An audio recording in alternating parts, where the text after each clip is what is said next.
예, 이준석 대표 관련 징계 윤리가 어젯밤 열렸고요. 다음 날인 오늘인데 그런데 이준석 대표와 배현진 최고위원이 또 카메라 앞에서 감정 섞인 반응들을 쏟아냈습니다.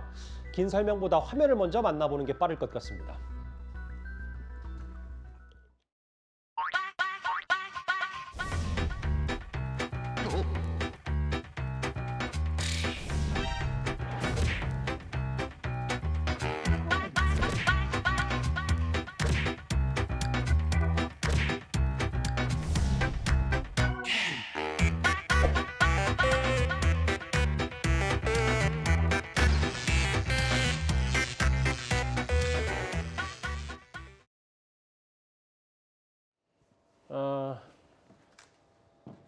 글쎄요.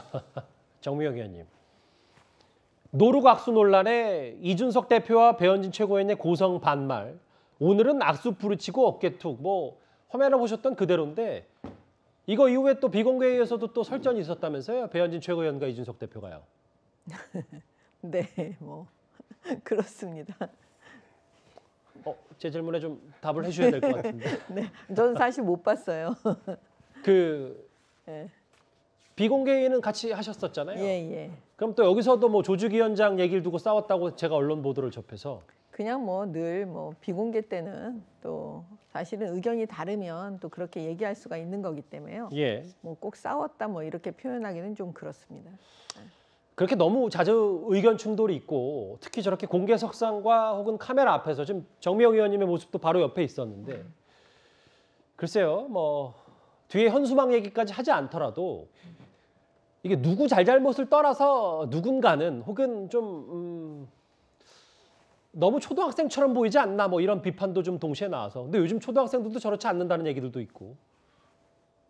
그러니까 이제 어떻게 보면 지금 우리가 윤리위를 지금 계속 개최하면서 사실은 이제 이준석 대표에 대한 그런 문제가 지금 계속 있으니까 다 예민해진 상황에서 또 그럴 수 있다고 또 보여지고요. 국민들께 계속 저렇게 보여주시는 건 좀 안 되는 거죠. 예. 그러니까 우리 국민이 이제 우리 정치에 대해서 기대하는 모습이 있지 않습니까? 아마 이제 저런 모습은 아니겠죠. 그러니까 뭐라고 할까? 약간 유치한 신경전이라고 할까? 뭐 로맨틱 코미디나 아니면 뭐 막장 드라마에서 나올 모습이지 우리가 기대하는 정치의 모습은 아니지 않습니까?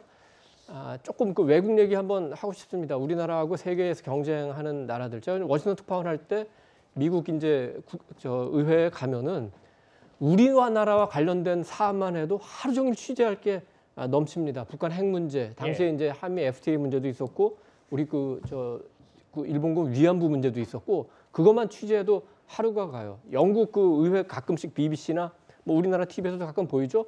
총리하고 의원들하고 빽빽히 앉아가지고 진지하게 정말 하루 종일 국정을 논의합니다. 유럽 의회들도 마찬가지예요. 일본 정치는 조금 우리랑 비슷한 점도 있고 개파 정치는 있지만 저런 식의 모습을 연출하지는 않죠. 여러 가지로 개혁할 점이 많은데 그 중에 하나인지 앞으로 좀 정치권에서 논의했으면 좋겠어요. 저런 중앙당이라는 게 다른 나라에는 없어요. 그러니까 알겠습니다. 국회를 중심으로 해서 정치를 이끌어 가든지 이 중앙당의 저런 소모적인 코미디 정치는 이제 우리 국민들이 더 이상 안 봐도 될 때가 됐다고 생각합니다. 저희가 오늘 저 아침 장면 포함해서 저희가 3가지 장면을 한 화면에 담아봤는데 이 부분도 있었잖아요. 두 사람의 갈등은 당연히 이번이 처음이 아닙니다. 이 화면 잠시 보고 계속해서 얘기를 좀 나눠보도록 하겠습니다. 오늘부터 비공개 회의에서 혈안 논의하지 않도록 하겠습니다. 아니, 비공개 회의를 이렇게 일방적으로 없애시면 어쩝니까? 비공개 회의 내용이 누차 제가 그 제안을 드리지 않았습니까? 회의 단속을 좀 해달라고?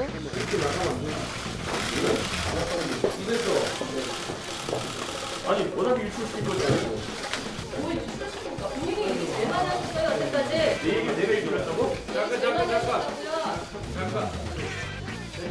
내 얘기 내가 이끌었다고? 저때 저 장면 두고 저희 뉴스탑 퇴출했던 조순 최고위원도 사과를 했는데 또 정미영 의원님도 여기 와서 또 표정이 굳을 수밖에 없고 구정차장 뭐 이런저런 경우에 대해서 또 홍준표 시장은 공개회에서 해서는 안 되는 행동이었다. 글쎄요, 뭐 두 사람을 다 애둘러 비판했는데 이걸 누가 더 잘못했다라고 따질 수 있는 부분입니까? 따지기 좀 어렵죠. 그러니까 그리고 오늘 이 배현진 최고와 이 이준석 대표의 모습은 이제 저희 그 뭐 초등학교 다니는 어린애들이 하는 얘기로 흥칫뿡이라는 그런 그 의태어가 있거든요. 그러니까 약간 이 좀 삐졌을 때 그걸 이제 자신의 감정을 저렇게 표현하는 건데 그러니까 사실 지금 집권 여당 대표고 최고위원 아닙니까? 그리고 국정에 굉장히 중요한 의사결정을 할 수 있는 분들인데 그런 분들이 이성적으로 뭔가 이렇게 대화를 충분히 할 수 있는 역량을 가지신 분들인데 저렇게 이제 감정 섞인 이 표정 저런 그 행동을 하는 것에 대해서 글쎄요, 지켜보는 국민들이 굉장히 좀 안타깝지 않을까 하는 생각이 듭니다. 역시 자제분들이 많으셔서 그런지 흥칫뿡이라는 단어까지 인용을 하셨어요. 네. 그럼 원래 또 본론으로 가볼까요? 이준석 대표가 징계를 받을지 말지 어젯밤에 여러 논의가 있었는데 이 결정이 2주 뒤로 미뤄지면서 갈등은 더 격화가 되고 있습니다. 김철근 현 당대표 전 정무실장 징계 절차 개시 사유는 증거인멸 의혹 관련 호민유지 의무 위반. 이준석 당원 현 당대표는 제4차 중앙윤리위원회 7월 7일 날 개최하기로 결정을 했습니다. 그래서 소명 청취 후 심의 의결하기로 하였습니다. 7월 7일에는 대표의 출석을 네, 출석을 요청을 했습니다. 징계를 할지 안 할지도 소명을 다 들어봐야 되겠죠. 소명을 하지 않고 예단해서 징계를 하겠다고 결정하고 소명을 듣는 건 아니겠죠. 모든 윤리위원회 회의는 다 어떤 뭐 기준을 정해놓고 어떤 결정을 해놓고 하는 건 아니지 않습니까? 이준석 대표 징계 여부가 2주 더 미뤄졌어요. 근데 이제 앞으로 또 말들은 더 많아질 테고 그런데 2주 뒤로 미룬 거에 대해서 윤리위가 김주일 대표님 만약 이준석 대표에 대해서 별 다른 징계가 없었다면 어제 매듭을 졌었어야 되는데 그렇지 않다는 얘기는 이준석 대표 징계 수순으로 가는 거 아니냐 뭐 이런 조심스러운 전망까지 여당 내부에서 좀 나오고 있더라고요. 일단 윤리위 운영 방식에 대해서 좀 지적을 안 할 수가 없어요. 어제 오후 7시에 시작했잖아요. 그러면은 예정된 수순이 김철근 당대표 정무실장 불러서 소명 듣고 그거에 대해서 논의하고 김철근 실장 뭐 징계할지 말지 여부를 하고 그런 다음에 이준석 대표가 그거를 지시를 했는지 이런 7억 원 투자각서 쓰는 거를 했는지 여부를 또 관련성 그거 정황 증거만 있는 건지 물증이 있는 건지 이런 거를 봐야 되면은 물리적인 시간이 안 나옵니다. 이게 그러니까 많은 이제 뭐 평론가들이나 저도 그렇게 예측을 했는데 어제 이준석 대표 이거 징계안 안 나올 거다. 시간적으로 일단 물리적으로 가능하지 않다라는 거예요. 그거를 윤리위원들이 몰랐을까요? 그러면은 이 정도였으면은 애시당초 이준석 대표한테 오지 마라. 오늘은 김철근 정무실장하고만 얘기를 하고 그 이후에 언제 다시 통보를 하겠다라는데 이준석 대표는 본인은 계속 참석하겠다라고 하고 이양희 위원장 같은 경우에는 참석 막은 적 없다. 뭐 말씨름하고 이거 자체가 운영 자체가 지금 엉망이다. 날짜 잡는 것도 6월 2일이었네, 27일이었네, 24일이었네. 그러니까 이거에 대해서 이런 식으로 불투명하게 하면은 의구심을 가질 수밖에 없는 거죠. 그러니까 이거의 과정 자체가 불투명하다라고 하는 거고 김철근 정무실장은 어찌됐든 징계가 개시됐기 때문에 징계를 받는 거잖아요. 그렇게 된다라면은 결국은 이준석 대표가 그거를 시켰느냐 안 시켰느냐 그거를 입증할 수 있는 증거가 있느냐 없느냐가 관건이 될 것 같아요. 근데 김철근 정무실장은 부인하고 있고 이준석 대표도 부인하고 있고 그러면 정황 증거만으로 이거를 당대표한테 책임을 물을 수 있느냐 이게 서해 월북 논란 공무원 피살 사건 월북 논란과 비슷한 거거든요. 무슨 얘기냐면은 정황 증거를만 가지고 단정적으로 해버렸어요. 알겠습니다. 문재인 정부에서. 그러면은 이게 뒤집혀 버리면은 어떻게 되느냐라는 거니까 그러니까 이게 물증이 없이 이제 윤리위원회가 내릴 수 있느냐 없느냐 그 사이에 물증을 확보하느냐 이제 이게 관건이 되는 거죠. 오늘 이준석 대표는 윤리위의 결정에 대해서 불쾌감을 감추지 않았습니다. 화면 그 목소리 들어보겠습니다. 2주 사이에 뭔가 새로운 본인들이 참고할 만한 게 나오길 기대하는 거지. 그것이 경찰 수사의 결과든지 뭐든지 간에. 근데 윤리위가 뭐 자체 조사 능력이 없기 때문에 기다릴 수밖에 없다는 취지겠죠. 징계 때문에 계속 이름이 오르는 제 입장에서는 야 이건 뭐 기우제식 징계냐. 뭐 나올 때까지 기다리겠다는 거냐 그러면. 나 증거 나올 때까지 기다리겠다는 기우제식 징계냐. 오늘 꽤 반발했고 앞으로 국민의힘이 얼마나 할 일이 많은데 2주 동안 또 미뤄지면서 이 얘기만 나올 수밖에 없지 않냐 뭐 이런 얘기를 하는 것 같아요. 아니 그러니까 이제 그 대선과 지방선거를 다 이긴 이제 대표이고 본인이 이제 그 당원과 이제 국민들의 선택을 입은 당 대표이기 때문에 그 지금 아마 심리적으로 굉장히 그 힘들 거예요. 그러면 저는 사실은 이런 여러 가지 사태를 뭐 하나하나 뭐 이렇게 보는 게 뭐 이렇게 분석하는 게 맞는지 잘 모르겠지만 그 핵심은 우리가 이제 그 정당은 선거에서 이기는 거 아니겠습니까? 그러면 이제 앞으로 다가오는 총선에서 그 이기기 위해서 서로 결집하면서 가야 되는 게 맞다라고 생각하기 때문에 지금 이런 내부 이제 이 분란이나 그 이준석 대표를 내쫓으려고 하는 이런 여러 가지 정황들이 과연 이게 선거에 도움이 되나. 가장 이 지점에서 이준석 대표를 내치는 거에 대해서 가장 좋아할 분은 누구냐면 민주당이거든요. 그러면 저는 이게 민주당이 연쇄적으로 반응을 보일 수 있다고 보이는 거예요.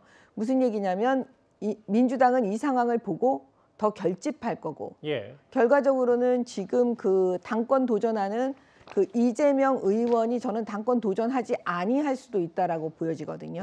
왜냐하면 그들의 로드맵이라는 거는 결국 또 총선 승리를 향해서 가고 있는데 그래서 제가 볼 때 이게 다 연동되어 있고 정치는 살아서 움직이는 생물인데 이 부분에 대해서 지금 많은 사람들이 사실 안타까워하고 있는 거죠. 뭐 사실 이제 선거 이기고 지고 정치적으로 한번 보셨는데 일단 다시 이 부분만 집중하고 넘어갈게요. 이도원 의원님. 네네. 이준석 대표의 징계를 할지 말지는 2주 뒤로 연기가 됐는데 그런데 측근인 김철근 실장 건은 징계 절차가 개시가 됐다. 이것도 시사하는 바가 크다는 관측이 많습니다. 어제는 이제 그 김철근 정무실장을 집중적으로 조사한 거고 그 자리에 만약에 이제 이준석 대표가 오면은 김철근 실장이 뭐 솔직한 대답을 하기가 어려울 수도 있죠. 지시한 내용이 있었는지 없었는지, 만약 있었다면 어떤 내용인지 이준석 대표가 출석한 상황에서 김철근 실장이 솔직하게 얘기할 수 없는 측면도 있기 때문에 어제는 뭐 이 대표가 나오는 게 꼭 적절하지 않았을 수도 있고 7월 7일 날 이제 이 대표와 관련해서 또 회의가 진행된다고 하니까 그때 이제 이 대표가 충분히 본인이 할 얘기를 하면 될 것 같습니다. 이제 다만 본질적인 문제는 뭐냐면은 김철근 실장이 했던 그 증거인멸 지금 혐의 이 부분도 사실은 가벼운 문제는 아닙니다. 그리고 또 이 대표가 거기에 직접적인 관여했다면은 그 역시 가벼운 문제도 아니고 그렇기 때문에 결과적으로는 그것 때문에 이준석 대표가 물러나는 상황이 될 수는 있어요. 근데 문제의 본질은 뭐냐면은 그게 아니라 이거는 별개의 문제고 만약에 당 내에 이준석 대표가 여러 가지로 불편해서 당신 좀 물러나 줬으면 좋겠다 하는 분들이 있으면은 그거는 이 지금 윤리 문제하고 별개로 노선이라든지 정책이라든지 이런 걸 놓고 정식적인 절차를 통해서 해야지 이준석 대표가 마음에 안 들어서 물러나게 해야 되는데 또는 다른 정치적 이유로 물러나게 해야 되는데 특별한 방법이 없으니까 이 윤리위를 통해서 우회적으로 이준석 대표를 물러나게 하겠다.